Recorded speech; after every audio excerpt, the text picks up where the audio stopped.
எங்கள் வீட்டில் நாட்டுக்கோழி செய்ய போகிறேன். அதுக்கு தேவையான பொருள்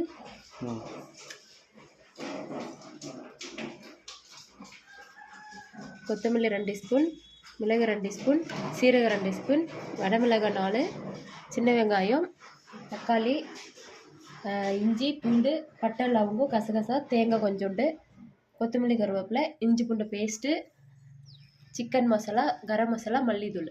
தேவையான பொருள்